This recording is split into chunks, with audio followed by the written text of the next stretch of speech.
Pendant un débat avec un vegan ou un végétarien sur le sujet, peut-on devenir costaud et fort sans manger des produits animaux? Car me sort l'argument, regarde les gorilles comment ils sont massifs et super forts, pourtant ils mangent que de l'herbe. Perso, le débat est fini et je me casse.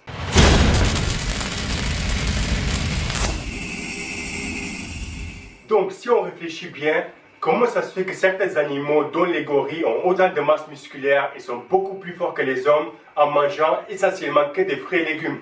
Déjà, si tu vois un homme, un être humain costaud dans la rue et tu te poses la question, est-ce que si je mange exactement comme lui, est-ce que je serai aussi costaud que lui? La réponse est, selon la génétique, la morphologie et les entraînements que tu fais, c'est possible. Ou au moins on pourra en discuter. Ce n'est pas hors du possibilité. Par contre, est-ce qu'en mangeant comme un gorille, je serai aussi costaud que lui? Non, point. Ce n'est même pas à débattre et je ne comprends pas du tout pourquoi certaines personnes utilisent cet argument en faveur du véganisme. Donc, pourquoi les gorilles ont une telle masse musculaire en mangeant que des légumes et donc en théorie très peu de protéines, et pourquoi en tant qu'un homme on ne peut pas faire la même chose? Déjà, qu'est-ce que les gorilles mangent? Les gorilles sont pour la plupart des végétariens, qui se nourrissent de fruits, de tiges, de bambous, avec 2-3% de leur nourriture provenant des termites, des fourmis, des escargots ou des vers, selon les espèces. Les gorilles adultes peuvent consommer 18 kg de végétation tous les jours, ce qui équivaut à une consommation de 8 à 9 kg chez l'homme. D'habitude, on mange entre 1,5 à 2 kg par jour. Donc bon courage de manger 4 fois plus de ce qu'on a l'habitude de manger.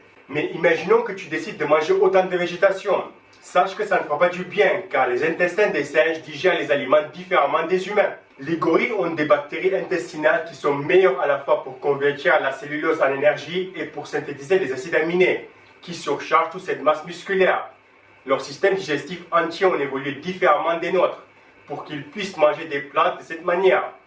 Ce qui casse aussi l'homme n'est pas fait pour manger de la viande, car si c'était le cas, pourquoi on n'a pas les mêmes bactéries intestinales que les gorilles pour aussi bien digérer les plantes? Donc, vous ne pouvez pas copier le régime d'un gorille, mais pourriez-vous copier sa routine d'entraînement? Non, ce n'est pas comme si les gorilles passent leur journée dans les forêts en train de faire du squat et développer couché, alors que nous, les humains, on a besoin de travailler nos muscles pour les faire grossir. Ce n'est pas le cas pour les autres animaux. Les gorilles sont en fait très paresseux, passent la moitié de leur temps à chercher de la nourriture, à manger et à dormir. Le rêve. Ils ne grossissent pas à cause de leur activité physique, mais à cause de leurs profils hormonaux, qui, comme leur système digestif, sont très différents des humains. Un truc intéressant à savoir, c'est qu'en termes relatifs, les gorilles n'ont pas beaucoup plus de muscles que les humains. Une étude montre qu'en moyenne, le corps d'un gorille est composé de 37% de muscles, alors que l'homme moyen est 42%. Les bodybuilders pourraient être plus de 60% de muscles. Mais en termes absolus, parce qu'ils pèsent 2 fois plus que nous, les gorilles ont plus de muscles que nous. C'est pourquoi ils peuvent soulever 2 fois plus que l'homme le plus fort du monde. 37% sur un gorille qui fait 150 kg, c'est un peu plus de 50 kg de muscle.